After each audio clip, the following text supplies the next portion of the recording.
लोकक्षेमाय कुर्वन्तं प्रेमिकं सद्गुरुं भजे कलगे सुन्दराकारं सदैकप्रियदर्शनम् अज्ञाननाशकं देवं सद्गुरुं मुरलीधरं शिवपतिயான பகவான் மாதுரி சகி சமேத பிரேமிக விரத டாக்கூர்ஜியுடைய அனுகிரகத்தினாலேயும் நம் குருநாதர் மகாரண்யம் ஸ்ரீ ஸ்ரீ முரளிதர சுவாமிகளுடைய பேர் அருள்னாலையும் ஸ்ரீமத் பாகவதத்துடைய 2வது ஸ்கந்தம், அந்த 2வது ஸ்கந்தத்துக்கு என்ன லட்சணம், என்ன இலக்கணம் அப்படின்னா உத்தேச லக்ஷணாபியாம் அப்படிங்கிறார். உத்தேசம்னு தமிழில் ஒரு வார்த்தை இருக்கு. எந்த ஒரு உட்கருத்தோடு நீ வந்திருக்கேன்னா என்ன உத்தேசத்தோடு வந்திருக்க அப்படின்னு கேட்பார்கள். ஆனால் சமஸ்கிருதத்தில் உத்தேசம் அப்படின்னா ஒரு பொருளுக்கு ஒரு பேர் வைக்கிறோம் இல்லையா, அந்த பேருக்கு தான் உத்தேசம்னு பேர்.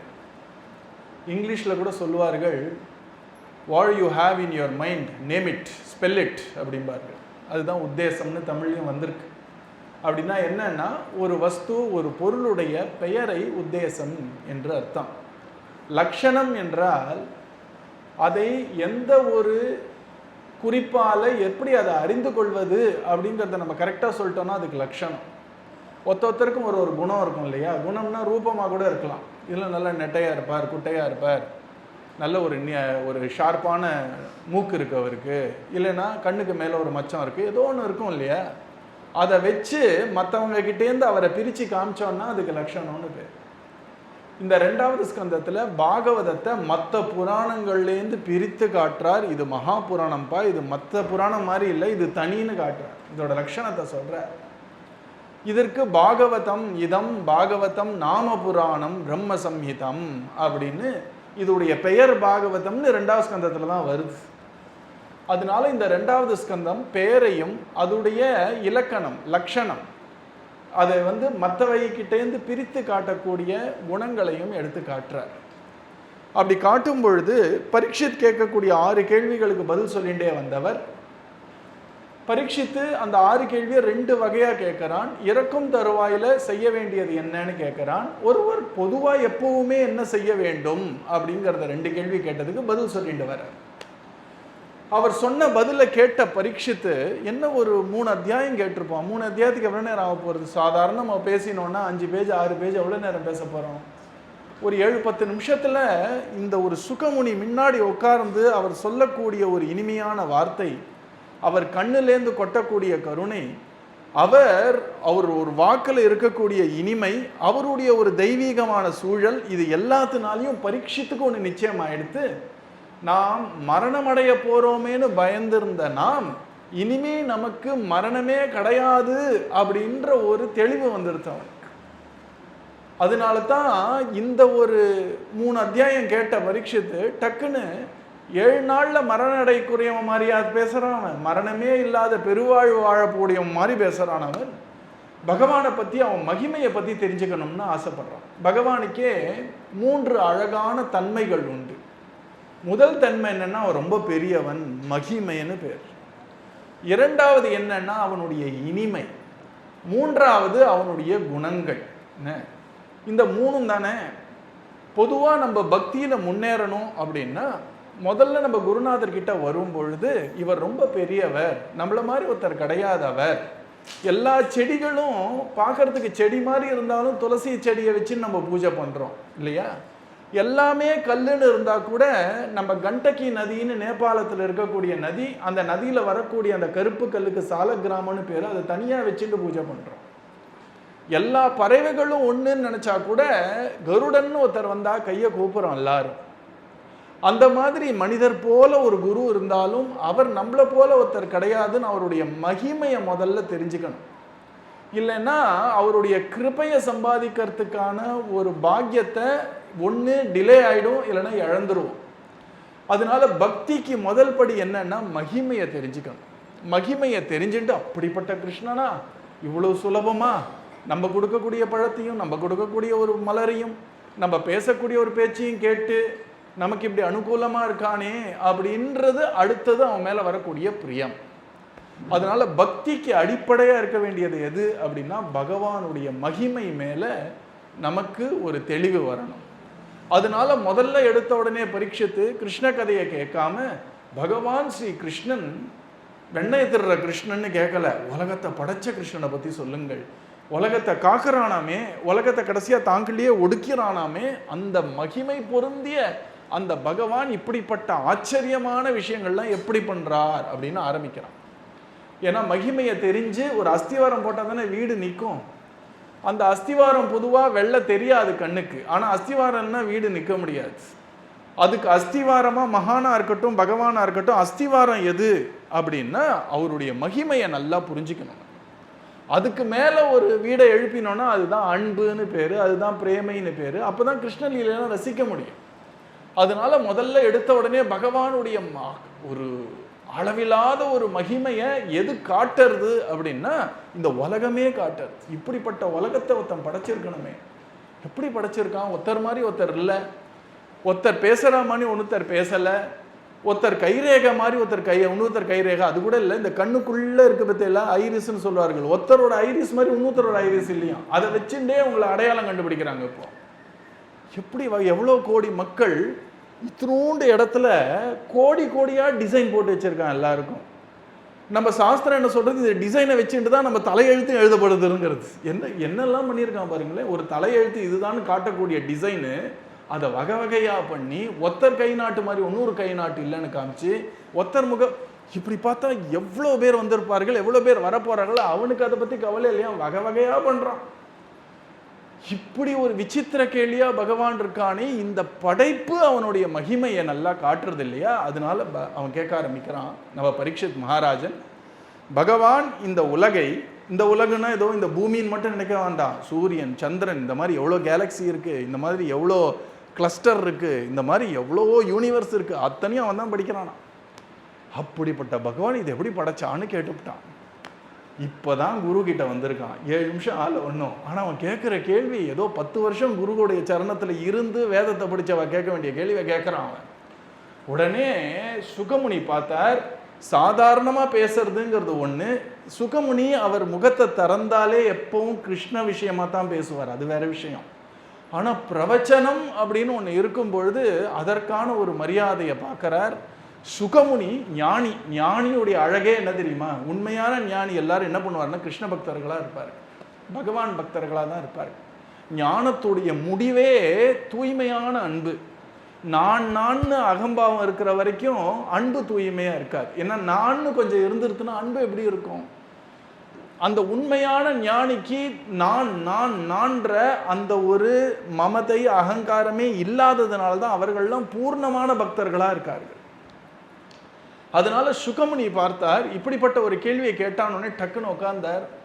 அப்படி பகவானை திருப்பி மனசில் கொண்டு வந்தார். எப்போ இருக்கிற பகவான் தான் திருப்பி கொண்டு வரார். மனசில் கொண்டு வந்துட்டு அவருக்கு 12 ஸ்லோகத்தில் கிருஷ்ணனாக இருக்கக்கூடிய கிருஷ்ணனுக்கு ஒரு ஸ்துதி பண்ணி, கிருஷ்ணனுடைய ஞான அம்சமாக கலையாக வரக்கூடிய அந்த வியாசர் தன்னுடைய சொந்த அப்பா, அவருக்கு ஒரு ஸ்லோகமாக நின்று தியானம் பண்ணிட்டு நம்ம பரீட்சித்துடைய ஒரு கதையை சொல்லலாம் அப்படின்னு ஆரம்பிக்கலாம். பரீட்சித் கேள்விக்கு பதில் சொல்லலான்னு ஆரம்பிக்கிறார். அதனால முதல்ல எடுத்த உடனே நமஹா பரஸ்மை புருஷாய பூயசே சத் உத்பவஸ்தான நிரோத லீலையா. பகவான் எப்படி இதை படைக்கிறான் அப்படின்னு நீ கஷ்டப்பட்டு கேட்ட கேள்விக்கு நீ எவ்வளோ கஷ்டப்பட்டியோ அவ்வளோ கஷ்டம் கூட படலையா படைக்கிறதுக்கு பகவான். சார் பகவான் எப்படி இந்த உலகத்தை படைத்து காத்து அழித்து, அப்போ கூட நமக்கு மூச்சு முட்டுறது இல்லையா? இந்த கேள்விக்கான கஷ்டம் கூட பகவானுக்கு கிடையாதான் இந்த லோகத்தை படைக்கிறதுக்கு. நிரோத லீலையான்ட்ட நம பரஸ்மை புருஷாய பூயசே. எல்லாத்துலேயும் உத்தமம் உத்தமம் உத்தமம், இதை விட அவர் பெரியவர், அவரை விட அவர் பெரியவர்னு போட்டு கடைசியாக இவரை விட பெரியவர்னு ஒருத்தர் இல்லைன்னா அவர் தான் பகவான் ஸ்ரீகிருஷ்ணன்னு தெரிஞ்சுக்கோ. அவன் என்ன பண்ணுறான், லீலையா இதெல்லாம் பண்ணிடுறான். அப்புறம் அவர் சொல்றார், கிரஹீத சக்தி திரிதயாய. அவர் நினைச்சார்னா சக்தி எடுத்துப்பாராம். அவர் நினைச்சா சக்தி எடுத்துப்பார். எந்த அளவுக்குன்னா, கிருஷ்ணருக்கு டக்குன்னு கோபம் வரணும்னு நினைச்சா கோபத்துக்கு யாரான்னு தேவதை இருக்காளான்னு தெரில, அந்த தேவத்தை எடுத்துன்னு கொஞ்சம் நேரம் கோவப்பட்டு கொஞ்சம் சரி கிளம்புன்னு கிளப்பி விட்டுருவாராம். நம்ம கோபம் வசப்படுறோம், ஆனால் அத்தனை சக்தியும் கிருஷ்ண வசம் இருக்கு இல்லையா? கோபத்துக்கு ஒரு விளையாட்டுக்கு சொன்ன கோபம் அத்தனை சக்தியும் நினைச்சா எடுத்துக்கிறார். படைக்கணும்னு நினைக்கும் போது படைக்கும் சக்தியை தாங்கிட்டு எடுக்கும் பொழுது அந்த சக்தியோட சேரும்போது அவருக்கு பிரம்மான்ற ரூபத்தை எடுத்துக்கிறார். நம்ம காக்கக்கூடிய சக்தியை கையில் எடுக்கும் பொழுது விஷ்ணுன்ற ரூபத்தை எடுக்கிறார், விஷ்ணுன்ற குணத்தை எடுத்துக்கிறார், விஷ்ணுன்ற காரியத்தை பண்றார். அதுக்கப்புறம் அழிக்கணுங்கும் பொழுது அந்த பரமசிவனுடைய சக்தி எடுக்கிறார், இல்லை ருத்ரனுடைய சக்தி எடுத்துக்கிறார், ருத்ரனோட ரூபம் எடுக்கிறார், ருத்ரனோட காரியம் பண்ணிடுறார். கடைசியா இந்த மூணுவாவும் அவர் தான் இருக்கார். ஆனா அவர் இந்த மூணையும் காட்டிலும் தனியாகவும் இருக்கார் இல்லையா? இப்போ ஒருத்தர் இருக்கார், சார் கொஞ்ச நேரம் பாடுங்க சார் அப்படின்னா பாடுறார். அப்புறம் பாடி முடிச்ச உடனே நீங்க கொஞ்சம் டான்ஸ் ஆடுவீங்கன்னா டான்ஸும் ஆடுங்கன்னா டான்ஸும் ஆடுறார். அப்புறம் கொஞ்ச நேரம் உட்காந்துன்னு ஒரு கதை சொல்லுங்க சார்னா கதையும் சொல்றார். மூணையும் பண்றார். இப்போ டான்சர் யாரு அப்படின்னா அவர், பாடுறவர் யாரு அப்படின்னா அவர், கதை சொன்னவர் யாருன்னா அவர். அவர் பாடுறவரானா அது மட்டும் கிடையாது, டான்ஸ் ஆடுறவர் தானா அது மட்டும் கிடையாது, கதை சொல்றவர் தானா அது மட்டும் கிடையாது. ஆனா மூணையும் பண்ணுவார். இது புரிஞ்சா கிருஷ்ணனை புரிஞ்சுக்க முடியும். அவ்வளவு பெரியவர் அவர் இல்லையா? படைக்கிறவர் அவர். ஆனா படைக்கிறது மட்டும்தான் அவர் வேலைன்னு நினைக்க வேண்டாம். அவர் அதுவும் பண்ணுவார், வேற எதுவும் பண்ணுவார், எல்லாமும் பண்ணுவார். நினைச்சு பார்க்காத விஷயங்கள் எல்லாம் பண்ணுவார். அதனால அவர் சொல்றார் கிரகீத சக்தி. கிரகீதனா எடுத்துக்கொண்டு, தன் கையில் வைத்துக்கொண்டு, அந்த சக்தியை வைத்துக்கொண்டு படைக்க வேண்டும்னா படைக்கிற சக்தியை வைத்துக்கொண்டு படைப்பார். காக்கணும்னா காக்கிற சக்தியை வச்சுன்னு காப்பார். கடைசி அழிக்கணும்னா அழிக்கிற சக்தி வச்சு அழிப்பாராம். திரிதயாய தேகினாம். அது மட்டும் இல்ல, தேகினாம்னா நம் போன்ற ஜீவன்கள், நம் போன்ற மக்கள்னு வச்சுக்கோங்களேன். நமக்குள்ளையும் அவர் தான் இருக்கார். பாருங்களேன், ஒருத்தர் வெள்ளை காரியம் பண்றார், வெள்ளை இருக்கக்கூடியதும் பகவான் தான், உள்ள நம்மளை பார்க்க வைக்கிறதும் அதே கிருஷ்ணன் தான்.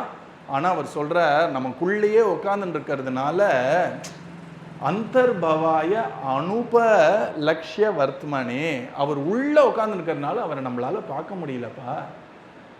என்ன அர்த்தம்னா அவர் பண்ணக்கூடிய செயல் கண்ணில் தெரியறதே தவிர செய்யறவர் நம்ம கண்ணில் தெரியாதான். இதுக்கு அழகான உதாரணம் குருநாதர் கொடுப்பார். என்ன அப்படின்னா, பொம்மலாட்டக்காரன் மாதிரி பெரிய கதையை ஒரு 2 கையால், ஒரு 10 விரல் இருக்கு இல்லையா, ஒரு 10 பேரை வச்சு டிக்கிட்டு ஒரு பொம்மலாட்டக்காரன் ஆட்டுவான். அந்த கதையை பார்த்து ஆஹா ஆஹான்னு பார்த்துட்டு இருப்போம். ஆனா இது அத்தனை பேரும் ஆற்றமும் மேல இருக்காங்கிறது யாருக்கும் தெரியாது. அந்த ஆடக்கூடிய பொம்மையுடைய நூல் தெரியறதே பெரிய விஷயம். அது கூட ரொம்ப ஃபைனா இருக்கும். நூல் இருக்கிறது கூட தெரியாது, நூலே கண்ணுக்கு தெரியாது. அந்த நூலை பிடிச்சிட்டு இருக்கிறவன் பின்னாடி நிற்கிறான். அவன் முன்னாடி வந்தான்னா பொம்மலாட்டம் அவ்வளோ இன்ட்ரெஸ்டாக இருக்காது. அதனால என்ன பண்ணுறான், தன்னுடைய அந்த விளையாட்டை ஃப்ரண்ட்ல நிறுத்துறானே தவிர விளையாடுபவனா இல்லைனா விளையாட்டை நடத்துபவன் முன்னாடி வருது கிடையாது. சுவாமி விவேகானந்தர் ரொம்ப அழகாக சொல்றார், அதனால தான் உலகம் உருப்படியாக நடக்கிறதுன்றார். அவர் என்ன பண்ண, பிரச்சாரம் பண்ணக்கூடிய சிஷ்யர்கள், நம்ம ராமகிருஷ்ண பரமஹம்சருடைய சிஷ்யர்கள் எல்லாரையும் கூப்பிட்டு இந்த கதையை சொல்றார் எல்லாருக்கும். அவர் சொல்றார், நம்மளாம் ஒரு ஏதோ ராமகிருஷ்ண பரமஹம்சர் காட்டக்கூடிய, இன்ஸ்பயர் பண்ணக்கூடிய ஒரு இயக்கத்தில் இருக்கும், ஆன்மீகமான இயக்கம். இதில் பகவானே நமக்கு ஒரு பெரிய பாடம் கற்றுக் கொடுக்குறான்ப்பா. நம்ம பண்ணக்கூடிய கைங்கரியத்தை முன்னிறுத்து, ஒன்றை முன்னிறுத்தாத. கைங்கரியத்துக்கு பின்னாடி நீ ஒழிஞ்சுட்டு இருக்கிற வரைக்கும் கைங்கரியம் நல்லா நடக்கும். சார் பண்ணது நான் சார் முன்னாடி வந்தால் கைங்கரியம் குட்டிச்சவராக போயிடும்ன்றார். அதுக்கு ரொம்ப அழகாக ஒரு உருவகப்படுத்தி ஒரு கவிநயத்தோடு சொல்கிறார். யாரான ஒருத்தர் சின்ன ஒரு பெயிண்டிங் வரைஞ்சா கூட சைடில் என்ன எழுதுகிறோம், பெயிண்டட் பை அப்படின்னு நம்ம பேரை பெருசாக பெயிண்ட் பண்ணிப்போம் இல்லையா? என்ன பெயிண்டிங் வேணாலும் எடுங்க, அதில் யார் வரைஞ்சான்னு ஓரமாக இருக்கும். ஏன்னா நான் வரைஞ்சேன் அப்படின்னு எழுதுறது. ஆனால் பகவான் இப்படிப்பட்ட ஆச்சரியமான 3D பெயிண்டிங் இந்த உலகம். அந்த மாதிரி ஒரு உலகத்தை படைச்சிட்டு எங்கேயானு ஒரு ஓரத்தில் created by Krishna, email ID, phone number எங்கேயானு எழுதிக்கலாமே. எழுதினா நமக்கு எவ்வளோ நல்லா இருந்திருக்கு. எழுதலையாம். பகவானுக்கு தன்னை முன்ன எடுத்துன்னு வரணும்னு அவனுக்கு இஷ்டம் கிடையாதான். அவனுக்கே ஒரு கூச்சமா. இந்த தேவதைகள்லாம் இருக்கா இல்லையா, பகவான்லாம் இருக்கான் இல்லையா, அவன் டக்குன்னு நான் தான் அப்படின்னு முன்னாடி வரத்துக்கு ரொம்ப கூச்சப்படுவான். இது பகவானுடைய சுபாவம். இந்த மகான்கள் எல்லாரும் பகவானையே தியானம் பண்ணிட்டு இருக்கிறதுனால அவர்களுக்கும் இந்த சுபாவம் வந்துடும். என்னன்னா அவருக்கும் என்ன இயற்கைன்னா தன்னை முன்னிறுத்திக்கணுன்ற எண்ணமே வராது அவர்களுக்கு. எந்த அளவுக்கு அவர்களுக்கு வராதுன்னா, அவர்கள் எழுதக்கூடிய கட்டுரை வேற யாரான்னு பேரை போட்டு ரிலீஸ் பண்ணிட்டு இருப்பா. ஏன்னா இது விஷயம் போய் சேரணும், இது நான்ற எண்ணமே இருக்காது அவர்கள். அதனால அவர் சொல்றார், பகவான் அவன் செய்யக்கூடிய காரியத்தை பார்க்க முடியும். காரியம்னா அவன் பண்ணக்கூடிய அந்த ஒரு ரிசல்ட், எஃபெக்ட், அதை பார்க்க முடியுமே தவிர பண்ணவனை பார்க்க முடியாதுப்பா. காரியத்தை வச்சுட்டு பண்ணவங்க இருக்கலாம் அப்படின்னு தான் நம்மளால புத்தி பூர்வமாக இவ்வளோதான் கொண்டு வர முடியுமே தவிர புத்திக்கு அதுக்கு மேலே கிருஷ்ணன் தான் இதை படைச்சான்னு எவன் புத்திக்கும் எட்டாது. எவன் புத்திக்கும்னா என்ன, எவர் புத்திக்கும் எட்டாது. அது வேதமும் புராணங்களும் இதிகாசங்களும் சொன்னாதான் நமக்கு தெரியும் இல்லையா? அதனால அவர் சொல்றார், உள்ள எல்லாருள்ளையும் இருந்து கொண்டு இயக்கிறவன் அவன்தான், வெள்ளை இந்த உலகத்தை படைச்சவனும் அவன்தான், அப்படிப்பட்ட பகவானுக்கு நமஸ்காரம் அப்படின்றார். அதனால பகவானை பார்க்கறது கஷ்டம் அப்படின்றார். அப்புறம் அவர் சொல்றார், அப்போ பகவானை பார்க்கவே முடியாதுன்னா பார்க்கவே முடியாதானா? பார்க்க முடியும், புத்தியால பார்க்க முடியாது. பக்தி பண்ணா அவனை காமிச்சுண்டாதான் உண்டுன்ற. நான் சொல்றது நல்லா புரிஞ்சுக்கோங்க. இன்னும் போக போக இன்னும் ஆழமாக பேச போகிறதுனால இதெல்லாம் பேசுறதுனா உங்களுக்கு ஈஸியாக இருக்கும். ஒருத்தர் என்ன பண்ணுறார், மாடி மேலே ஒருத்தர் நிற்கிறார். என்ன இருட்டு, அம்மாவாசை கும்மிருட்டு, மாடி மேலே இருக்கார். இந்த குழந்தைங்கள்லாம் விளையாடணும்னு ஆசைப்படுறது. ஒரு 10 குழந்தைகள் விளையாடுறது, 5 குழந்தைன்னு வச்சுப்போம், 5 குழந்தை விளையாடணும்னு ஆசைப்படுறது. அந்த ஆசையை தெரிஞ்சுட்ட அவங்களுடைய அப்பா என்ன பண்ணுறார், சைலண்ட்டாக மாடி மேலே போய் ஒரு பெரிய ஃப்ளட் லைட் இருக்கும் இல்லையா, நல்ல ஒரு பளிச்சுன்னு அடிக்குமே ஒரு லைட்டு, அந்த லைட்டை அப்படி பிடிச்சி நிற்கிறார். இந்த குழந்தைகள்லாம் சந்தோஷமாக விளையாடுறது. நைட்டு முழுக்க விளையாடிட்டு கொஞ்சம் புத்திசாலியான ஒரு குழந்தை சொல்கிறது, அமாவாசை இருட்டு, இப்படா நமக்கு லைட்டு வந்தது அப்படின்னு அப்போ தான் யோசிக்கிறது, அப்போ தான் மேலே பார்க்கறது. அது வரைக்கும் எல்லாம் கோலி குண்டு ஆடின்னு இருக்கு. உடனே என்னடா லைட் வருதுன்னா லைட்டு தெரியறதோ, அங்கே இருக்கு பாடுறா லைட்டு. இப்போ அந்த லைட்டு தெரியறதுனால தான் இங்கே கிரவுண்டு தெரியறது, நம்ம விளையாடக்கூடிய விளையாட்டெல்லாம் தெரியறது. ஆனால் அந்த லைட்டு பின்னாடி ஒருத்தர் பிடிச்சி நிற்கிறாரே, அவர் தெரிவாரோ? தெரிய மாட்டார். புத்திசாலி குழந்தை என்ன பண்ணோன்னா, மேலே யாரோ ஒருத்தர் நமக்காக இப்படி அற்புதமாக லைட் அடிக்கிறாரே, அடிக்கிறவர் யாரு அப்படின்னு கண்டுபிடிக்கணும்னு ஆசைப்பட்டதுன்னா அதுதான் ஆன்மீக பாதைன்னு பேர். லைட் அடித்த லைட்டில் உட்காந்து விளையாடிந்தோன்னா அதுக்கு தான் லௌகீகம்னு பேர், உலக வாழ்க்கைன்னு பேர். இந்த உலக வாழ்க்கையில் நான் ஏதோ இன்பம் துன்பம்லாம் நடக்கிறதே, இந்த உலகம் வகை வகையாக இருக்கே, இதை படைச்சவன் யாரு, என்னுள்ள இருந்துட்டு இதெல்லாம் உணர வைக்கிறது யாருன்னு ஒரு கேள்வி வந்துருச்சுன்னா அதுக்கு தான் ஆன்மீகம்னு பேர். அதுதான் சனாதன தர்மம். இப்போ மேலேந்து லைட் அடிக்கிறார் இல்லையா, நீங்க என்னதான் குதிச்சாலும் புரண்டாலும் பின்னாடி யாருக்கானலாம் நம்மளால கண்டுபிடிக்க முடியாது. நம்மளால அந்த பில்டிங்க்கு ஏறுறதுக்கு சக்தி கிடையாது. என்ன பண்ணலாம், மேலேந்து ஒருத்தர் லைட் அடிக்கிறீங்களே, எங்களை இப்படி சந்தோஷமா விளையாட வைக்கிறீங்களே, அந்த லைட் அடிக்கக்கூடிய மகானுபாவர் நீங்க யாருன்னு நீங்களே காமிச்சாதான் உண்டுன்னு பிரார்த்தனை பண்ணீங்கன்னா அவர் என்ன பண்ணுவார், இப்படி அடிக்கிற லைட்டை இப்படி திருப்புவார். அப்போ என்ன தெரியுமா ஆகும், கிரவுண்டு தெரியாது, லைட் அடித்தவர் மட்டும்தான் தெரியும். அதனால ஒன்று பகவான் தெரியுவான், இல்லைன்னா உலகம் தெரியும். உலகம் பகவான் ரெண்டும் தெரிஞ்சுட்டு இருக்கு சார் எனக்குன்னு ஒருத்தர் சொன்னால் நல்லா ஏமாத்துறாருன்னு அர்த்தம் நம்மளை இல்லையா? அதனால இங்கே அவர் சொல்கிறார், யார் உள்ளிருந்து நம்மளை பார்க்க வைக்கிறாரோ அவரை நம்மளால பார்க்க முடியாது. அப்போ அவர் இருக்காருன்னு ஏன் ஒத்துக்கணும்? பார்க்கவே முடியாது, கேட்கவே முடியாது, தொடவே முடியாதுன்னு இல்லவே இல்லைன்றான். இல்லைப்பா, நீ அவரை சரணாகதி பண்ணி நீ அவருடைய ஒரு அடைக்கலம் புகழ்ந்த அவரிடம் அவரை பதித்து அவரை மண்ணாடி நீ உள்ளிருந்து ஏதோ ஒரு ஒளி அடிக்கிறிய, நீ யாருன்னு எனக்கு காட்டு, உன் கிருபையினால மட்டுமே எனக்கு உன்னை உணர முடியும்னு நீ பிரார்த்தனை பண்ணேன்னா அவர் தன்னுடைய கிருபையினால எப்போ அவர் முடிவு பண்றாரோ அப்படி திருப்பி காட்டுவார். இப்படி திருப்பி காட்டினா உலகம் தெரியாது, அவர் தான் தெரிவார். அதனால இங்க அவர் அழகா சொல்றார், அப்படிப்பட்ட கிருஷ்ணனுக்கு நமஸ்காரம் அப்படின்றார். அப்படிப்பட்ட கிருஷ்ணன். அப்புறம் ஆரம்பிக்கிறார், பூயோ நம சத்விஜினச்சிதே அசதாம் அசம்பவாய அகில சத்வமூர்த்தயே பும்சாம் புனஹ பாரமஹம்ஸ்யாஸ்ரமே வியவஸ்திதானாம் அனுமிருக்யதாசுஷே. ரொம்ப அழகா சொல்றார், பூயோ நமஹா. ஒரு வாட்டி நமஸ்காரம் பண்ணா போறாதா அப்படின்னா நம்ம குருநாதர் சொல்றார், ஒரு வாட்டி பண்ணா போறோம்னா தோன்றது. இப்படிப்பட்ட பாரத தேசத்தில் என்னை பிறக்க வச்சே உனக்கு நமஸ்காரம். இப்படி என் கண்ணு காது மூக்கு இந்த எல்லா புலன்களும் உருப்படியாக வேலை செய்ய வச்சு என்னை படைச்ச வச்சியே உனக்கு நமஸ்காரம்.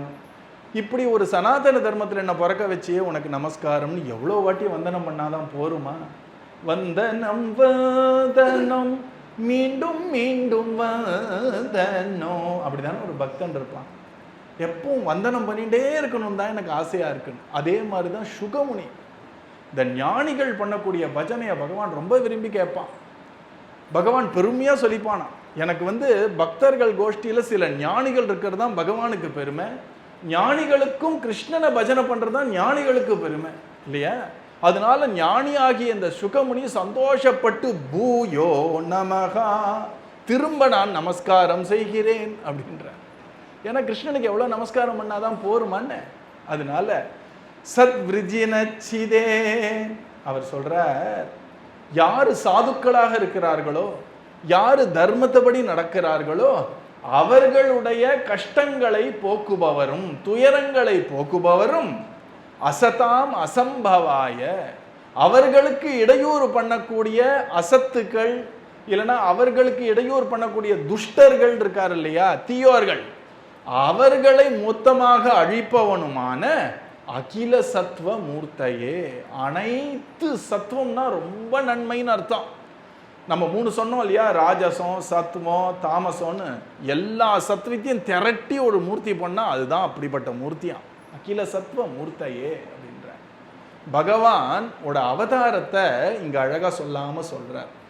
சாதுக்களுக்கு ஒரு கஷ்டம் வந்தா பகவான் சந்தோஷமா அவதாரம் பண்றானா, எதற்காகனா அவர்களுடைய கஷ்டத்தை நீக்கி இந்த ஒரு துஷ்டர்களுக்கு ஒரு பாடம் கற்பிக்கிறதுக்காக பகவான் இறங்கி இறங்கி வரான்.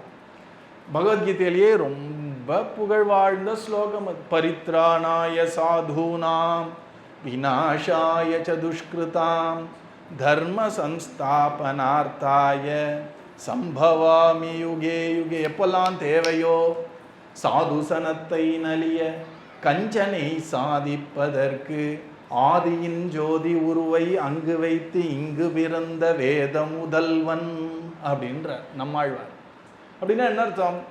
யார் உண்மையா நம்மளுடைய வேதம் சொல்ற மாதிரி நம்ம சாஸ்திரம் சொல்ற மாதிரி வாழ்க்கையை நடத்திட்டு வரார்களோ, அப்படிப்பட்ட சாதுக்கள், பக்தி பண்ணக்கூடிய சாதுக்கள், அவர்களுடைய வாழ்க்கையில இடையூறு பண்றதுக்குன்னு யாரான் தீயோர்கள் வந்தா அந்த சாதுக்களை ரட்சிப்பதற்காக தீயோர்களை அவன் தண்டனை கொடுப்பான். பகவானுக்கு பொழுது போகாம எல்லாருக்கும் தண்டனை கொடுக்கறதுலாம் அவன் வேலையே கிடையாது இல்லையா? அதுக்கு அழகான ஒரு உதாரணம் சொல்வார்கள். இப்போ நம்ம ஒரு கிராமம் இருக்கு, அந்த கிராமத்துக்கு வெளில ஒரு முள்ளு காடு இருக்குன்னு வச்சுக்கோங்களேன். எந்த விவசாயியும் போய் இந்த முள்ளு காட்டெல்லாம் அழிக்க போறேன், எங்கெல்லாம் முள்ளு காடு இருக்குன்னு பார்த்து பார்த்து அழிக்க வேண்டிய அவசியம் அவர் கிடையாது. அவர் அழகா ஒரு பாத்தி கட்டி ஒரு அழகான ரோஜா புஷ்பத்தை அங்கே போட்டு மல்லி புஷ்ப பந்தல்லாம் போட்டு வச்சிருக்காருன்னு வச்சுக்கோங்க. இல்லைன்னா முல்லை பந்தல் போட்டு வச்சிருக்காரு, மல்லிப்பூ செடிகள் இருக்காங்க. அந்த செடிக்கு நடுவில் ஒரு முள் மரம் வந்ததுன்னா உடனே அந்த முள் மரத்தை தான் வெட்டணும்னு பார்ப்பார். ஏன்னா இந்த செடியை காப்பாற்றுறது தான் அந்த முள்ளை எடுக்கிறார். முள் மரம் இருக்கிற இடத்தெல்லாம் போய் நான் வெட்டிட்டு வருவேன்னு அவர் கிளம்ப மாட்டார். அந்த மாதிரி பகவான் ஒருத்தர் ரொம்ப துஷ்டனா இருக்கானா இருந்துட்டு போட்டுன்னு பேசாமல் இருப்பான். அவனுக்கு என்ன? ஏன்னா நன்மை தீமை இது ரெண்டுமே கலந்தாதான் உலகம் உலகமா இருக்க முடியும். ஆனா சாதுக்களுடைய வாழ்க்கையில ஒரு தீயவன் தலையிட்டு அவருக்கு ஒரு கஷ்டத்தை கொடுத்தான்னா பகவான் அவதாரம் பண்ணி சாதுக்களை ரட்சிப்பதற்காக இந்த தீயோர்களை ஒரு தண்டனை கொடுப்பார், அழிப்பார். அப்படிங்கிறது தான் நம்ம கிருஷ்ணனுடைய ரகசியம். அதனால பகவான் அகில சத்வ மூர்த்தையேனா அவன் பண்ணக்கூடிய ஒவ்வொரு அவதாரமுமே பகவான் தானே. அதனால அப்படிப்பட்ட அவதாரங்கள் மீனா வந்தான், ஆமையா வந்தான், குதிரையா வந்தான். அவன் எதாதான் வரலன்னு சொல்லுங்களேன் இல்லையா? மனுஷனா வந்தான், ரிஷியா வந்தான், அதுக்கப்புறம் ஒரு பறவையா வந்தான், ஹம்ச பறவையா வந்தான், ஒரு அன்ன பறவையா வந்தான். எதற்காக வகை வகையா இப்படி வரான் அப்படின்னா எதை பார்த்தாலும் பகவானுடைய சிந்தனை வரணுங்கிறதுக்காகத்தான் இப்படியா வரான் இல்லையா? ஒரு குதிரையை பார்த்தா கூட அயக்ரீவர்னு ஒரு பெருமாள் இப்படி தானே வந்தார் அப்படின்னு கையை கூப்பிடணும்னு தோணுமா? நம்ம ஒரு பசுமாட்டை பார்த்தா கேட்கவே வேண்டாம், கோபாலன்னு கையை கூப்பிடுவோம். ஒரு மீனை பார்த்தா கூட மத்ஸ்யாவதாரம் எடுத்த பெருமாள், ஆமையை பார்த்தா கூட, ஒரு பன்றியை பார்த்தா கூட வராக பெருமாளாக வந்தது அப்படின்னு தோணணுமா? அதனால பகவான் என்ன பண்ணா, அவனுக்கு இது பெருசு இது சிறுசுன்னு எந்த ஒரு வேறுபாடும் கிடையாது. நம்ம பொதுவாக திட்டுறோம், இந்த பன்றியெல்லாம் நம்ம திட்டுற ஒரு வார்த்தை இல்லையா? அப்போ கூட அதுக்கும் ஒரு அந்தஸ்தை கொடுத்து வராகமாகவும் இறங்கி வரான் பகவான்னா. அதுதான் பகவான், சமம் எல்லாருக்கும். அப்படிப்பட்ட பல அவதாரங்கள் செய்து நல்லோர்களை காப்பாற்றி தீயோர்களை அழித்தான் அப்படின்னு சொல்றது. இந்த ஒருத்தர் சொல்றார், இங்க அசதாம் அசம்பவாயன்னா என்ன அர்த்தம்னா, இந்த தீயோர்களை அழிச்சான்னு மட்டும் போறாது. இப்ப கம்சனை பகவான் வதம் பண்ணான், மோட்சமும் கொடுத்தானே. பூத்தனன்னு ஒத்தி குழந்தைகளா பார்த்து பார்த்து விஷம் கொடுத்து கொன்ன அரக்கி, அவளுக்கும் மோட்சம் கொடுத்தானே. இனிமே அவ திரும்பியே வராத மாதிரி தன்னுடைய ஒரு இடத்தையே கொடுக்குறான் எல்லாருக்கும்னா என்ன கிருபா பாருங்க இல்லையா? அப்படி அசதாம் அசம்பவாயங்கிறதுக்கு விசேஷமா பக்தி சம்பிரதாயத்தில் சில பேர் சொல்றார்கள், இந்த மாதிரி துஷ்டர்களுக்கு கூட மோட்சத்தை கொடுக்கக்கூடிய சுவாமிப்பா, அவ்வளோ சத்துவமூர்த்தியாம், அகில சத்துவமூர்த்தி. அவனோட எப்படியோ சம்பந்தப்பட்டா போறோம், சம்பந்தம் கரெக்டா இருக்கும். இப்ப கம்சன் பயந்தான், கிருஷ்ணான்னா கொலை நடக்கும் அவனுக்கு. நம்ம பொதுவாக பயம்னா ரொம்ப ஹாப்பியாக வாங்கிப்போமான்னு, பயம்னா எல்லாரும் பயம்னாலே பயப்படுறோம் இல்லையா? பயப்படக்கூடாதே அப்படின்னு பயப்படுறோம் நம்ம. அப்போ அந்த பயம்ங்கிறது ஒன்றும் ஒரு நேர்மறையான உணர்வு கிடையாது. அந்த பயத்தை கை கொண்ட கம்சனுக்கு கூட மோட்சத்தை கொடுத்தான்.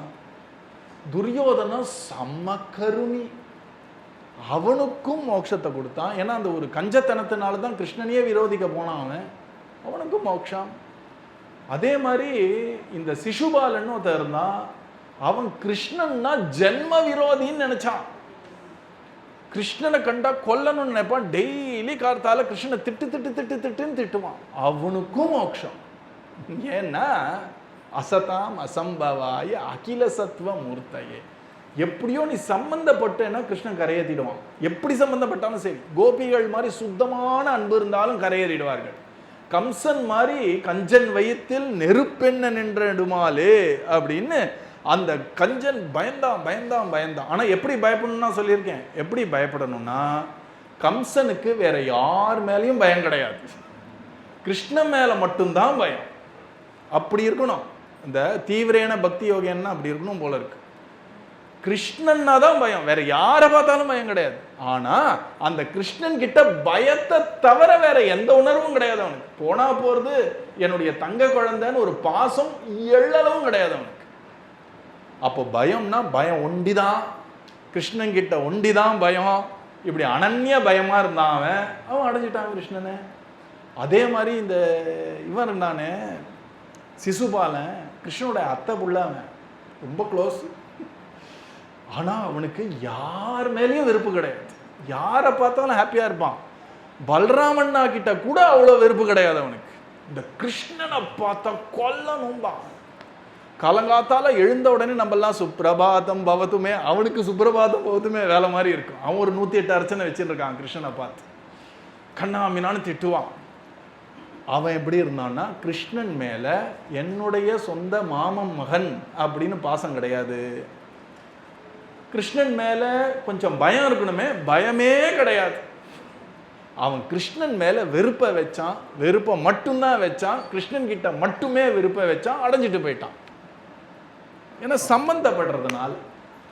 அதனால அசதாமசம்பவாய அந்த சிசுபாலன் அந்த ஒரு சபையில கண்ணாமினான்னு திட்டுறான். கிருஷ்ணன் கையில சக்கரம் வந்த அப்புறமும் யாரான்னு சக்கரத்தாழ்வார் வந்துட்டாருன்னா கப்பு சுப்புன்னு ஆயிடும்ல நமக்கு.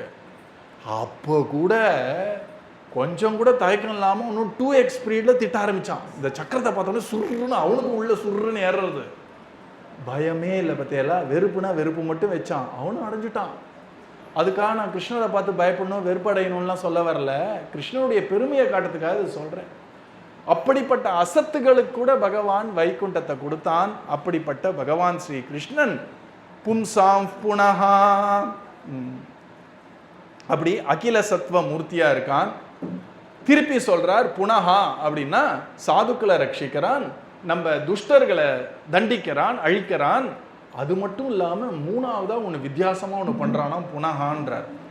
என்ன அப்படின்னா, யாரு இந்த உலகத்துல எந்த பற்றும் இல்லாமல் இந்த உலகத்தை மொத்தமா துறந்து, அவர்களுக்கு தான் பரமஹம்சர்கள்னு பேர். நாலடியார்ல அழகா ஒரு பாடல் உண்டு. அதுல என்ன சொல்வார்கள்னா, இந்த ஹம்சம்ன்றது தான் அன்னப்பட்சின்னு பேர். அந்த அன்னப்பட்சிக்கு குருகுன்னு சொல்லுவோம் இல்லையா, குருகாய் பிறப்பேனே அப்படின்னு நம்ம ஆழ்வார் பாடுறார் திருப்பதியில்.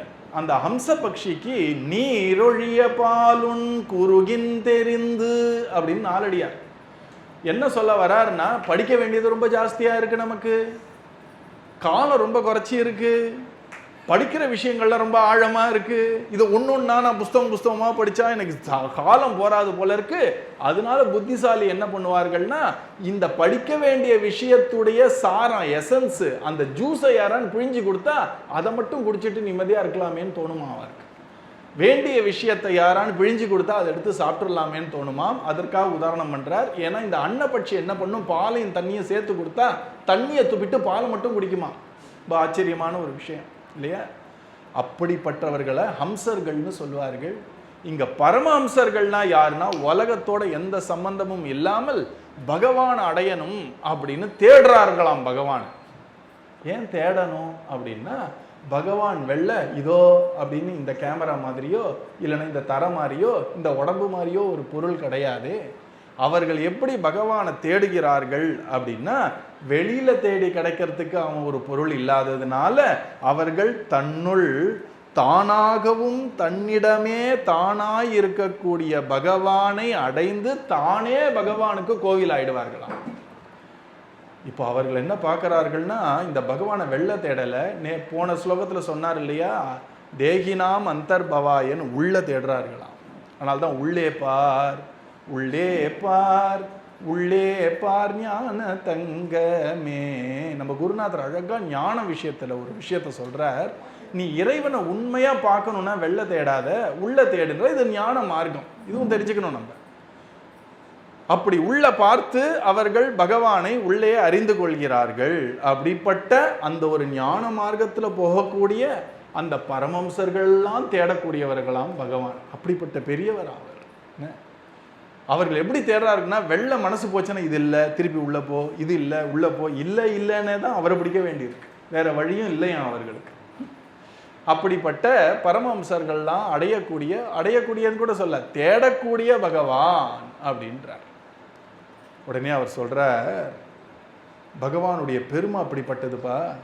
உலகமே வேண்டான்னு திறந்தவர்கள் கிருஷ்ணன்தான் வேணும்னு ஏன் இப்படி அவதிப்படுறார்கள், தேடுறார்கள் கிருஷ்ணன். அப்படிப்பட்டவன். எப்படிப்பட்டவன்? நமோ நமஸ்தேஸ்து ரிஷபாய சாத்வதாம் விதூர காஷ்டாய முஹுக்கு யோகினாம் நிரஸ்த சாம்யாதிஷயேன ராதசாம் ஸ்வதாமணி பிரம்மணி ரம்ஸ்யதே நமஹ. ஆச்சரியமான ஒரு பாட்டு. என்ன சொல்ற? நமோ நமஸ்தே பாருங்களேன், நமஹா புனః நமஹா, இப்போ நமோ நமஸ்தே, திரும்ப நமஸ்தே நமான்றார். நான் போய் காலில் விழுன்றார். அந்த பெருமாளுக்கு 1000 நமஸ்காரங்கள், 1000 வந்தனங்கள். யார் அவன்? ரிஷபாய சாத்வதாம், யாரு நல்லவர்களோ சாத்வீகமாக இருக்கக்கூடிய பக்தர்களை காப்பவன் அர்த்தம். பக்தர்களை காப்பவன் எழுதியிருக்காரு நம்ம குருநாதர் இல்லையா. பக்தர்களை காப்பவன். யாருக்கு பக்தி இல்லையோ அவர்களுக்கு இந்த பகவான் எந்த திக்குல இருக்கான், எந்த டைரக்ஷன்ல இருக்கான்னு கூட தெரியாதான் அவர்களுக்கு. அவனுடைய வாசனை கூட தெரியாதான். பக்தி இருந்தா தான் பகவான் அடைய முடியுமா. அதனால குயோகினாம்னா என்ன அர்த்தம்னா, உண்மையான யோகம் பக்தி யோகம். அந்த யோகம் பண்ண தெரியாதவாளுக்கு இந்த கிருஷ்ணன் எந்த திக்குல இருக்கான்னு கூட தெரியாதான். அப்படிப்பட்ட பகவான்.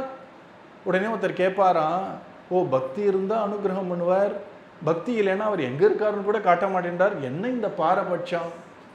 ஏன் இப்படி சில பேருக்கு அனுகிரகம் பண்றார், சில பேருக்கு அனுகிரகம் பண்ணல? ஒருவேளை பகவானுக்கும் இந்த பாரபட்சம் இருக்கணும்? அப்படி இல்லப்பா, அவருடைய ஐஸ்வர்யங்கிறது ரொம்ப பெருசு, அதனால இந்த மாதிரி தப்பாலாம் நினைச்சிடாதேன்னு சொல்லி நிரஸ்த சாமிய அதிசயேன ராதசா அப்படின்ட்டார்.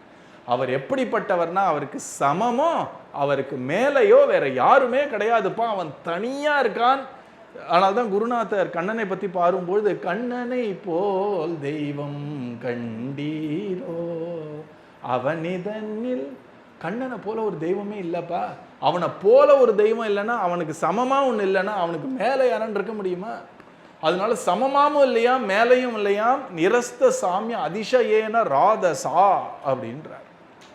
அப்படின்னா என்ன அர்த்தம் அப்படின்னா, அவன் ஐஸ்வர்யம்னா ஆளுமை, எல்லாத்தையும் ஆள்றான் இல்லையா, அதுக்கு நிகரே கிடையாது, அதற்கு உயர்வாகவும் எதுவும் கிடையாது.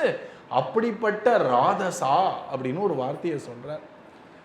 எங்கேயுமே ராதாதேவியை பற்றி சுகமுனி ஓப்பனாக சொல்ல மாட்டார். சொன்னால் அவர் சமாதிக்கு போயிடுவார். ஏன்னா இங்கே மாதுரி சக்கி கையில் ஒரு கிளி வச்சுட்டு இருக்காரு, அதுதான் சுகமுனி. அவர் தான் கதை சொன்னார் நமக்கெல்லாம்.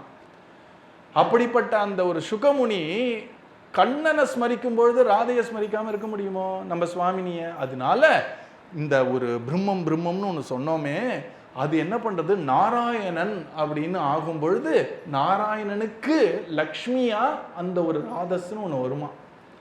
பகவான் ராமரா வந்தா சீதையா வருவாராம். எப்பவும் பகவானை விட்டு பிரியாத ஐஸ்வர்யமா யார் இருக்கானா நம்ம ராதாதேவி தான் இருக்காளாம். அதே மாதிரி சிவபெருமானா இருந்தா பார்வதியா வருவாளாம். பிரம்மாவா இருந்து படைக்கணும்னா சரஸ்வதியா வருவாளாம். விஷ்ணுவா இருந்து காக்கணும்னா லக்ஷ்மியா வருவாளாம். பகவான் எல்லா காரியத்தையும் மூட்டை கட்டிட்டு பேசாம இருந்தான்னா அவனை விட்டு பிரியாத அந்த பேசாத வெளியில வராத சக்தியா ராதஸா எப்பவும் இருப்பாள். ராதஸ் அப்படின்னு ஒரு வார்த்தையை சொல்றார். அது பெண்பாலும் இல்லை ஆண்பாலும் இல்லை. ஏன்னா இந்த ஒரு ராதாதேவிங்கிறவள் எல்லாத்தையும் தாண்டி இருக்கக்கூடிய பெரிய வஸ்துன்னு தெரிஞ்சுக்கோ. ராதாதேவிக்கும் சமமா யாரும் கிடையாது, அவளை காட்டிலும் பெரியவளும் யாரும் கிடையாது. அப்படிப்பட்ட ராதாதேவியோட ஸ்வதாமணி பிரம்மணி ரம்ஸ்யதே நமஹா. பகவான் எப்பவும் சந்தோஷமா இருக்கானாம். தன்னுடைய அந்த ஒரு ஸ்வரூபத்திலேயே தன்னை தானாகவே பார்த்து கொண்டு சந்தோஷமாக இருக்கிறானாம். அவன் இருக்கக்கூடிய உலகமும் நம்ம இருக்கக்கூடிய உலகம் மாதிரி அழியக்கூடிய உலகம் இல்லைன்றார். ஸ்வதாமணி கோலோகமா இருக்கட்டும் வைகுண்டமா இருக்கட்டும், அது இந்த உலகம் மாதிரி இந்த 5 பூதங்களான ஆனது கிடையாது. அதுவும் கிருஷ்ணன் தான். கிருஷ்ணன் பக்கத்துல இருக்கக்கூடிய ராதையும் கிருஷ்ணன் தான், கிருஷ்ணனும் கிருஷ்ணன் தான், அவன் இருக்கக்கூடிய இடமும் கிருஷ்ணன் தான், அவன் விளையாடக்கூடிய ராதையும் கிருஷ்ணன் தான். தன்னோடையே தானே தன்னிடத்துல தானாகவே விளையாடிட்டு இருக்கான்ட்டு. இப்படிதான் தனியா இருக்கான் அப்படின்னு என்ன பண்றது சொல்லுங்க. அப்படிப்பட்ட இடத்துல தான் நிறைய பக்தி பண்ணி குருநாதரோட கிருபையில நம்ம போய் சேர்ந்தா நம்மளும் அந்த ஒரு இடத்துல கிருஷ்ணனோட கிருஷ்ணனா இருக்கலாம். அவனோட எப்படி விளையாடலாம், அவனுக்கு கைங்கரியம் பண்ணலாம், ஆனந்தமா இருக்கும். இதெல்லாம் சொல்கிறார். இப்போ நம்மளே உற்சவம் கொண்டாடுறோமே, கிருஷ்ணனை கருட வாகனத்துல கூட்டிட்டு போறோம், ஹம்ச வாகனத்துல கூட்டி எவ்வளவு ஆனந்தமா இருக்கு. அதே மாதிரி தான் எப்பவும் பண்ணிட்டு இருக்கலாமா அந்த மாதிரியான வைகுண்டத்துல. அந்த வைகுண்டம் இந்த லோகம் மாதிரி இல்லைன்னு எடுத்து சொல்றார். என்ன யத் கீர்த்தனம் யத் ஸ்மரணம் யதீக்ஷணம் யத் வந்தனம் யத் ஸ்ரவணம் யதர்ஹணம் லோகஸ்ய சத்யோ விதுனோதி கல்மஷம் தஸ்மை சுபத்ர ஸ்ரவசே நமோ நமஹ. இப்போ பகவான் அடையறதுக்கு என்ன வழின்னா ஏற்கனவே சொல்லிட்டேன்.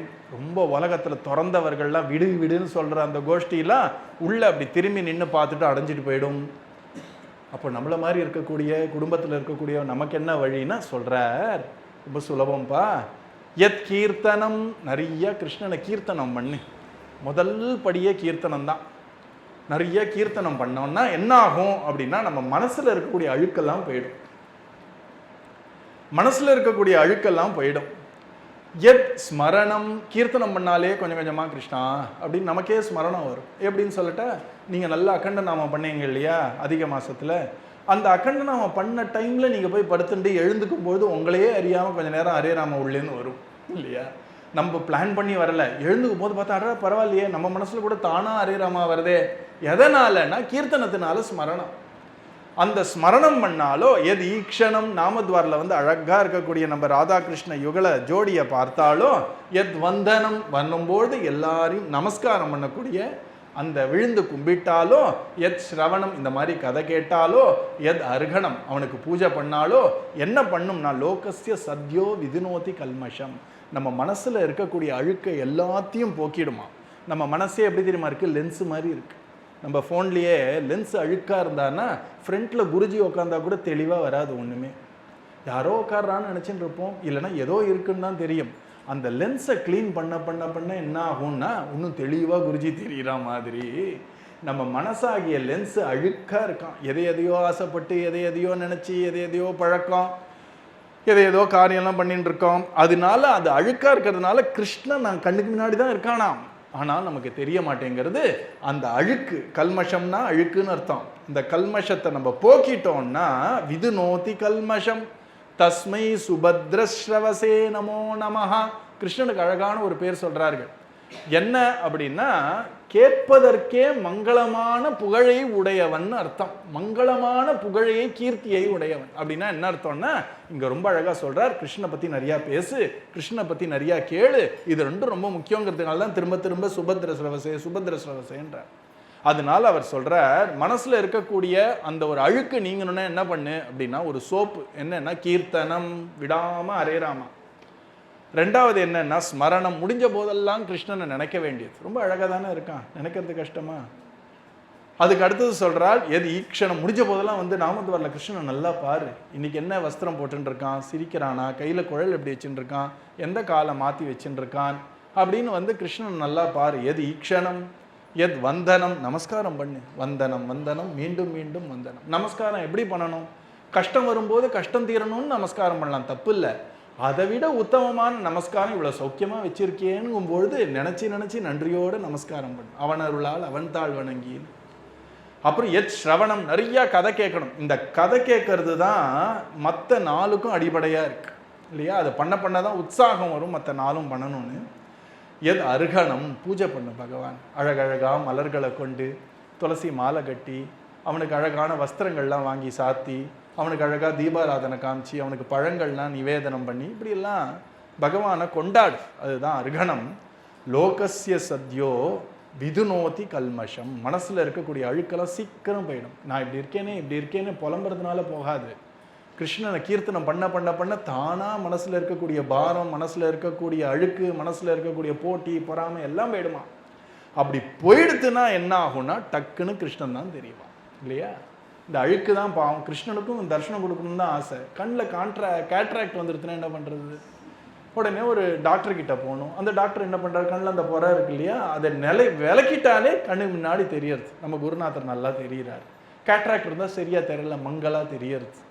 அதனால இந்த கேட்ராக்ட் ரிமூவ் பண்ணுறதுக்கான டாக்டர் யாருன்னா குருநாதர். ஹாஸ்பிட்டல் எதுனா சத்சங்கம், நாமத்வார்.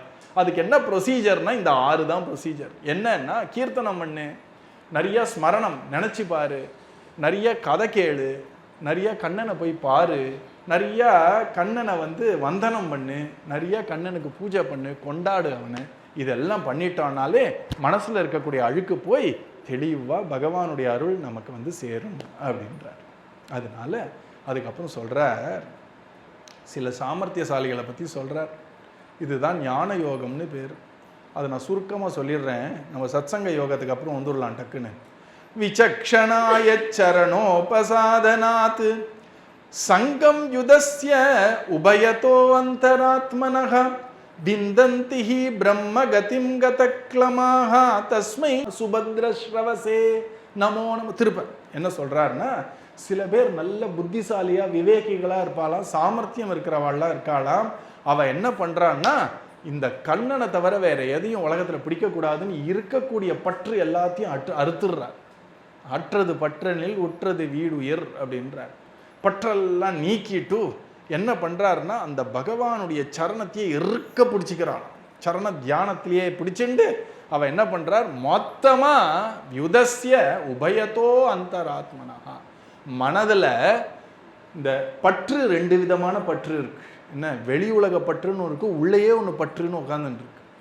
சில பேர் இந்த சங்கம், இந்த மனுஷாலே பிடிக்கலப்பா, எனக்கு மனிதர்களே பிடிக்கல, நான் தனியாக போயிடுறேன், தனியாக போனால் நான் கிருஷ்ண தியானம் பண்ணுவேன் அப்படின்னு மனுஷர்களை விட்டு தனியாக வந்துட்டும் அங்கே உட்காந்துட்டு அவன் எப்படி இருக்கான் பாரு, இவன் எப்படி இருக்கான் பாருன்னா மனுஷனை விட்டா பாடு இல்லையே, மனசு மனுஷனை பிடிச்சிட்டு இருக்கே. அதனால 2 விதமாக பற்ற உடனுமா. ஒன்று அனாவசியமான துஷ்ட சங்கோமா பவதாத்து சிந்தாசோக பிரதாயகா ஏஷாம் சங்கம மாத்திரேன ஸ்ரத்தா சத்யோ வினஷ்யதி. காத்தால பூஜை பண்ணுறோம் இல்லையா, என்ன சொல்கிறோன்னா, தீயர்களுடைய சங்கம் எனக்கு வரக்கூடாதுன்னு அந்த பற்றும் வெட்டணும். ஆனால் மனசில் இவன் நல்லவன் இவன் தீயவன்ற அனாவசியமான விசார பற்றிய நீக்கணும். இதை 2ஐயும் நீக்கினா என்ன ஆகும் அப்படின்னா, விந்தந்தி பிரம்மகதிம், கிருஷ்ணன் அடைஞ்சுடலாம், கதக்லமஹா ஈஸியாக அடைஞ்சுடலாம். இந்த பற்றை மட்டும் நீங்கள் நீக்கிட்டேன்னா ஈஸியாக அடைஞ்சுடலான்ற. அது வந்து நீங்கிற மாதிரியா இருக்குது. ஆனால் சில சாமர்த்தியசாலிகள் அப்படி பண்ணுறார்களாம். ஏன்னா நான் ஒரு உதாரணம் சொன்னேன் இல்லையா, ஒருத்தர் லைட் அடிக்கிறார், உலகத்து மேலே பற்று இருக்கிறதுங்கிறது கிரவுண்டில் லைட் அடிக்கிற மாதிரி. அந்த லைட்டை அவர் பக்கம் திருப்பிட்டோன்னா அங்கே இருட்டாக போயிடும், இங்கே வெளிச்சமாக போயிடும். அதனால உலகத்திலேருந்து மனசை நம்ம உள்ள எடுத்துட்டோம்னாலே கிருஷ்ணன் கிட்ட தான் மனசு போயாகணும். கிருஷ்ணன் கிட்டேருந்து மனசு வெளில வந்துருச்சுன்னா உலகத்துல தான் போய் அது நிற்கும். அதனால உலகத்துல மனசு உழல உழல கிருஷ்ணனை விட்டு தூரம் வரோம். கிருஷ்ணன்ல மனசு சிந்தனை பண்ண பண்ண உலகத்தை விட்டு தள்ளி வந்துட்டோம். நம்ம குருநாதர் உதாரணத்துக்கு சொல்லார், வடக்கு பக்கமா 4 அடி எடுத்து வச்சோம்னா தெற்க விட்டுட்டு தான் வடக்கு பக்கம் போக முடியும். அப்போ நான் தெற்கு பக்கமாவும் நடக்கிறேன் வடக்கு பக்கமாவும் நடக்கிறேன்னு யாரும் நடக்க முடியாது. அதனால இங்க அவர் சொல்றார், உலகம் தெரிஞ்சதுன்னா கிருஷ்ணன் தெரிய மாட்டான், கிருஷ்ணன் தெரிஞ்சா உலகம் தெரியாது. இந்த உலகத்துடைய நினைவும் நம்ம பழக்கி வச்சிருக்கோம் மனசை, இது ரெண்டும் தான் நம்மளை கிருஷ்ணன் கிட்டேருந்து மறைக்கிறது. நீ என்ன பண்ணு, இந்த கிருஷ்ணன் உலகம்ன்ற போர்வைக்கு பின்னாடி ஒழிஞ்சுட்டு இருக்கான், பின்னாடியே தான் இருக்கான். இந்த திரையின் பின் நிற்கின்றாய் கண்ணான்றார் இல்லையா, இந்த திரை என்னன்னா உலகம்ன்ற திரை. அந்த திரையை விலக்கி பார்த்தோன்னா அடியில கிருஷ்ணன் இருக்கானா இல்லையா. அதனால அவர் சொல்றார், இதெல்லாம் நம்மளால முடியுமான்னு என்ன கேட்காதீங்கோ, அதுக்கெல்லாம் சாமர்த்தியசாலிகள் இருக்காங்க, அவர்களுக்கு நமஸ்காரம், அப்படிப்பட்ட கண்ணனுக்கு நமஸ்காரம் அப்படின்னு சொல்லிட்டு அவர் சொல்றார். இதெல்லாம் பண்ணிட்டோம், பக்தி இல்லாம ஒன்று பண்ணிட்டான் அப்படின்னா எல்லாமே வீண் அப்படின்ட்டார். தபஸ்வினோ தானபரா யசஸ்வினோ மனஸ்வினோ மந்திரவிதா சுமங்களாக. அவர் சொல்றார், சில யோகிகள் இருக்கார்கள், சிலர் தவம் ஏற்றுவார்கள், சாப்பிட மாட்டார்கள், விரதமா இருப்பார்கள், நிறைய ஜபம் பண்ண போறேன் இன்னைக்கு சாப்பிடாம, தபஸ்வி. தானபராகா, எல்லாத்தையும் கர்ணன் மாதிரி எடுத்து எடுத்து கொடுக்கிறார்கள், பெரியவர்கள் தான். யசஸ்வினோ, ஒருத்தருக்கு நல்ல புகழ் இருக்கு, அப்படி புகழோட இருக்கார், அவர் தப்பே பண்ண மாட்டார், அப்படிதானே புகழோட இருக்க முடியும், அப்படி இருக்கார்கள். மனஸ்வினோ, யோகிகளாக மனசை கண்ட்ரோல் பண்றார்கள். மந்திர விதாக, சில பேருக்கு மந்திரங்கள்லாம் நல்லா தெரியும், இதுக்கு இந்த மந்திரம் அதுக்கு அந்த மந்திரம், காலையில சாயங்காலம் மத்தியானம் எல்லாம் மந்திரத்தை ஜபம் பண்ணிட்டு இருப்பார்கள். சுமங்களாக அப்படின்னா வேதம் எப்படி சொல்லியிருக்கோ அதுபடி, நம்ம சாஸ்திரம் எப்படி சொல்லியிருக்கோ அதுபடி ரூல்ஸ் ரெகுலேஷன்ஸ் மீறாம இருப்பார்களாம். இவர்கள் எல்லாரும் நல்லதை அடைவார்களான்னா அடைவார்கள். எப்பொழுது அடைவார்கள்னா, க்ஷேமம் நவிந்ததி விநாய தர்ப்பணம் தஸ்மை சுபத்ரஸ்ரவசே நமோ நமஹ. நான் பண்ணக்கூடிய தவம் கிருஷ்ணார்ப்பணம்.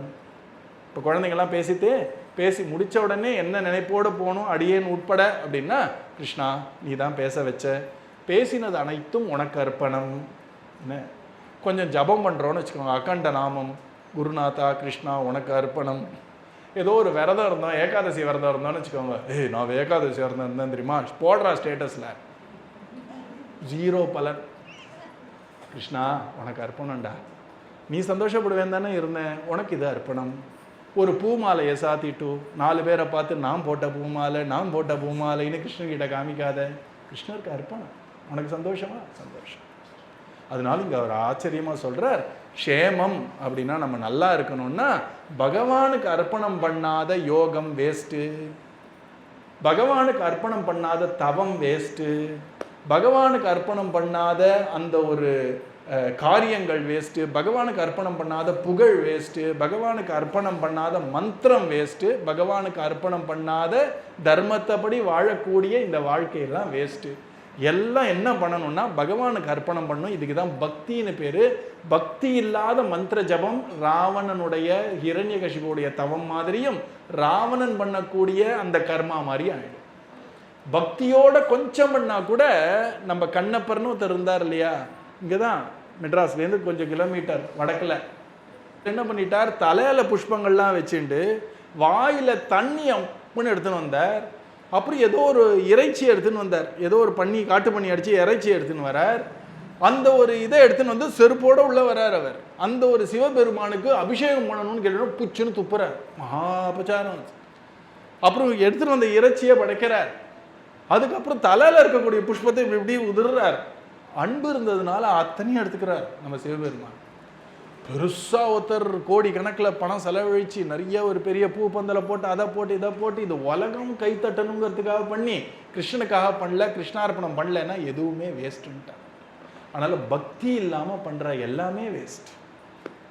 நிறைய பேர் என்ன பண்றா தெரியுமா, தான் ஒரு தர்ம காரியம் பண்ணணும்னு ஆசைப்படுறார்கள், ஒரு மகான்கள் வழிகாட்டுதல் படியா தர்ம காரியம் பண்ணணும்னு தோண மாட்டேங்கிறது. இது தான் பண்ணதா இருக்கணும்னு அவங்க இஷ்டப்படி ஒன்று பண்ணிட்டோ அந்த தர்ம காரியத்தை முடிக்கவும் தெரியாம அதை சரியா பண்ணவும் தெரியாம முழிச்சுன்னு உட்கார்ந்துருக்கவர்கள் நிறைய பேரை நான் இன்னி வரைக்கும் பார்த்துட்டு இருக்கேன்.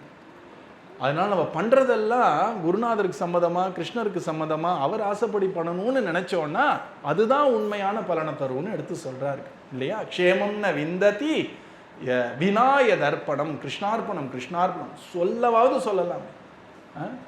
ஒரு மதத்தில் இறைவனுடைய அருள் இருந்தால்னு சென்டென்ஸுக்கு சென்டென்ஸ் சொல்லுவாங்க. ஆச்சரியமாக இருக்கும் அது கேட்கறதுக்கு. இறைவன் அருள் இருந்தால் நாளைக்கு நீங்கள் கர்த்தால வருவேல, இறைவன் இருந்தால் வந்துடுவேன் அப்படிம்பாங்க. கேட்கறதுக்கு ஏன் இப்படி சொல்கிறேன், எனக்கு அது ரொம்ப பிடிச்சிருந்தது. அட்லீஸ்ட் வாக்கில் சொல்லியாவது மனசில் கொஞ்சம் இறங்காமையாக போகும். அதனால அவர் சொல்கிறார், பகவானுக்கு அர்ப்பணம் பண்ணாத, பக்தி இல்லாதது இதெல்லாம் வேஸ்ட்டு அப்படின்னு சொல்லி சுபத்ரஸ்ரவசே, சிரவணம் கீர்த்தனம் ரொம்ப முக்கியம்னு காட்டுறார். அப்புறம் ஆச்சரியமான ஒரு வழியை காட்டுறார். நீங்கள் ஞான யோகத்தை சொன்னீங்க, வெள்ளை தேடாத உள்ள தேடுன்னு, முடியல. எல்லாம் கிருஷ்ணார்ப்பணம் பண்ணணும்னா மனசாக மாட்டேங்கிறது. ஏன்னா நம்ம கோவிலுக்கு போகிறோம். இது குருநாதரே அழகாக ஒரு உதாரணம் கொடுப்பார். கோவிலுக்கு போகும்போது அர்ச்சனை பண்ணணும்னு சொல்லும் பொழுது 2 விதமாக அர்ச்சனை பண்ணுவாங்க. இது 2 விதம் இருக்கானே எல்லாருக்கும் தெரியுமான்னு தெரில, எனக்கே அப்புறம் தான் தெரிஞ்சுது. முதல் விதம் என்னன்னா, நம்மளுடைய பேர், நம்மளுடைய கோத்திரம், நம்மளுடைய ஒரு நட்சத்திரம், ராசி கீசி இதெல்லாம் சொல்லி கிருஷ்ணனுக்கு கொஞ்சம் பூஜை பண்ணுங்க அப்படின்னு சொல்கிறது. 2வது அர்ச்சனை கிருஷ்ணன் பேர்லேயே பண்ணிடுங்கன்னு சொல்லிடலாம். சாமி பேர்லேயே அர்ச்சனை பண்ணிடுங்க இல்லையா? ஒருத்தர் என்ன பண்ணார், எப்பவும் பழக்கம் அவருக்கு தான் பேர், தாப்பா பேர், அம்மா பேர், பையன் பேர், எல்லார் பேரையும் போட்டு அர்ச்சனை பண்ணக்கூடியவர் இந்த மாதிரி ஏதோ ஒரு லெக்சர் கேட்ட அப்புறம், ஓ கிருஷ்ணன் பேர்லேயே சொல்கிறது தான் கரெக்டு போல இருக்குது அப்படின்னு சொல்லிட்டு அந்த பூசாரி எடுத்துன்னு போனார். நீங்கள் பெருமாள் பேர்லேயே பண்ணிவிடுங்க சார் அப்படின்னு அவர் திரும்பினார். அப்புறம் நினச்சா, ஐயோ இவ்வளோ காசு போட்டு நம்ம இந்த பழம் பூவெல்லாம் வாங்கினோம், கிருஷ்ணன் பேர்லேயே அர்ச்சனை பண்ணால் நமக்கு என்ன கிடைக்க போகிறது, சுவாமி இங்கே வாங்க, அவர் பேர்லேயும் பண்ணுங்க, எங்கள் பேரையும் சேர்த்துக்கோங்கன்ட்டான். கிருஷ்ணன் பேரில் பண்ணால் 1 கோடியானா திரும்பி வரும். அது புரியல அவருக்கு. ஏன் அப்படின்னா பழக்கம். நம்ம மனசில் உலகத்தில் உழண்டு இருக்கக்கூடிய ஒரு நினைவு பழக்கம். அதனால கிருஷ்ணார்ப்பணம்னு பண்ணுறது ரொம்ப கஷ்டமாக இருக்குது. அப்படி மனசால் பண்ணுறது அவ்வளோ கஷ்டமாக இருக்குது. அட்லீஸ்ட் வாயாலையாவது பண்ணுன்றார். அதனால தான் காயேன வாச்சாலாம் சொல்லுவார்கள், என் மனசாலையும் வாக்குனாலையும் உடல்னாலையும் பண்ணது எல்லாம் கிருஷ்ணனுக்கு அர்ப்பணம். இது எதுவுமே முடியலைன்னா ஆச்சரியமாக ஒரு வழியை காட்டுறார் சுகமுனி. கிராத ஹூனாந்திர புளிந்த புல்கஷா ஆபீர சும்பாயவனா கசாதயஹ ஏ அன்யே ச பாபா யதபாஸ்ரயாஸ்ரயாஹ சுத்யந்தி தஸ்மை பிரபவிஷ்ணவே நமஹ. இது ஒரு ஆச்சரியமான வழி. நம்ம எல்லாரும் பார்த்த வழி என்னன்னா, இந்த பாரத தேசத்தில் சனாதன தர்மத்துக்குள்ளே இருக்கக்கூடியவர்கள் சில பேர், இந்த சனாதன தர்மத்து வெளில இருக்கக்கூடிய நிறையா பேர் இருக்காங்க இல்லையா, அவங்களுக்கெல்லாம் என்ன வழி சொல்கிறார். ஒரு பெரிய லிஸ்ட்டு போடுறார். கிராத்தர்கள்னு சில பேர் இருக்கார்கள், ஹூணர்கள்னு இருக்கார்கள், ஆந்திரர்கள்னா நம்ம சொல்லக்கூடிய ஆந்திர பிரதேஷ் அந்த ஆந்திரரில் இது வேற ஆந்திராஹா, புளிந்த புல்கசா, இந்த மாதிரி பல இந்த ஒரு பழங்குடியினர் நம்ம பாரத தேச சார்ந்தவர்கள் கிடையாது, சனாதன தர்மத்தை வெளில இருக்கிறவர்கள். இவர்களும் பாரத தேசத்திலேயே பிறந்து ஹிந்துவா வாழாம 1000 பாப்பம் செய்யக்கூடியவர்களும் அந்நேச்ச பாப்பான்ட்ட இவர்கள் அத்தனை பேரும் எப்படி கரையேறுவார்கள்னா, அவர்களுடைய பாவங்கள் அனைத்துமே யாரு கிருஷ்ணனை அண்டி இருக்கக்கூடிய பாகவதர்களை அண்டுவதால் அவர்கள் பாவம் மொத்தமாக கரைக்கப்பட்டதுன்ற. எவ்வளவு சுலபமான ஷார்ட்கட் பத்தேல. இதைத்தான் இந்த ஒரு ஸ்லோகத்தோடைய விரிவாக்கம் தான் நம்ம எல்லாம் ஆசையாக பாடுற பாட்டு. குறுக்கு வழி தேடும் மாந்தர்களே எதற்கும் குற்றால குரத்தி வழி சொல்வேனையா. இதுதான் குறுக்கு வழி. என்னன்னா, என்னால் விரதம் இருக்க முடியாது, பரவாயில்ல.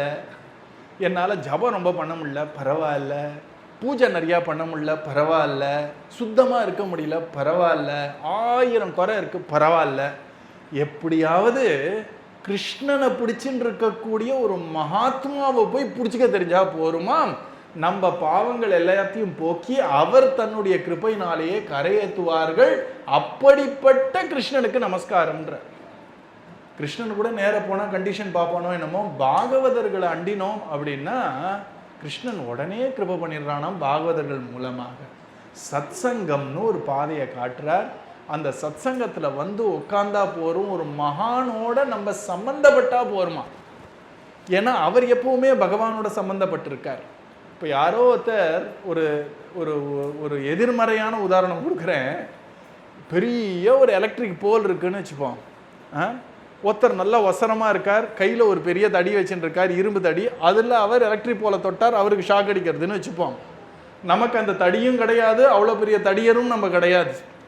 நம்ம என்ன பண்ண வேண்டியதுன்னா, எலக்ட்ரிக் போலை பிடிக்கவே வேண்டாம், நேராக இதை பிடிச்சின்னு இருக்கிறவருடைய பாதத்தை தொட்டாலே நமக்கு அதே ஷாக் அடிக்கும். எதிர்மறையாக இப்படி பாருங்கள், இறைவனுடைய அருள் அப்படின்ற கரண்ட் அவங்களுக்குள்ள ஓடிண்டே இருக்கு.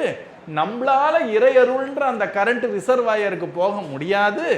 இவர்கள் எப்பவுமே அதை தாங்கின்னு இருக்கும்பொழுது இவர் சரணத்தை தொட்டா போறோம். அவர் தலைக்கு மேல போய் இருக்கக்கூடிய அதெல்லாம் தொட வேண்டாமா? அதைத்தான் இங்க சொல்றார். யாரு பகவானையே ஆசிரயித்து, பகவானையே அவர் அடிபணிந்து பகவானிடம் பக்தி பண்ணி அப்படிப்பட்ட ஒரு நிலையில இருக்கக்கூடிய ஒரு மகானுடைய சங்கம், அது போரும் அத்தனை பாவத்தையும் அழிஞ்சு நம்மளை புனிதமாக்கி பகவானுக்கு பிடித்தவர்களாக ஆக்கிவிடும், பகவானை நமக்கு அடைத்து விடும் அப்படின்னு சொல்ற. இந்த சத்சங்கம் தான் நமக்கு எல்லாம் கதி அப்படின்னு சொல்ற. சுகஸ்துதி பொதுவாக எல்லா ஸ்லோகமும் பொதுவாக சொல்ல மாட்டோம், ஆனால் தெரிஞ்சுக்கலாம். ஏன்னா பல வழிகளை சொல்றது. ஞான மார்க்கம் சொல்லியாச்சு, பக்தி மார்க்கம் சொல்லியாச்சு, சத்சங்கம்னு ஒரு ஒரு ஒரு எக்ஸெப்ஷன் சொல்லியாச்சு. அதுக்கப்புறம் கர்மயோகம்னு ஒன்று சொல்ல போகிறது. அந்த கர்மயோகம் ரொம்ப முக்கியமான ஒரு விஷயம். அதை நம்ம ஒரு நடைமுறை சாத்தியமான சில ஒரு எக்ஸாம்பிளோட நான் அடுத்த வாட்டி நல்ல விழாவரியாக சொல்கிறேன். நம்ம எல்லாருக்கும் பொதுவாக அது பிரயோகப்படக்கூடிய ஒரு விஷயம், உபயோகப்படக்கூடிய ஒரு விஷயம். ஏன்னா நம்ம எல்லாம் கர்மா பண்ணிகிட்டே இருக்கோம், ஏதோ ஒரு காரியம் பண்ணிட்டு இருக்கோம். அதை எப்படி கிருஷ்ண பக்தியாக மாற்றுறதுன்னு காட்டுறார். இதோட பூர்த்தி பண்ணிப்போம். சர்வத்திர கோவிந்த நாம சங்கீர்த்தனம், கோவிந்தா கோவிந்தா. சத்குரு மகாராஜ் கி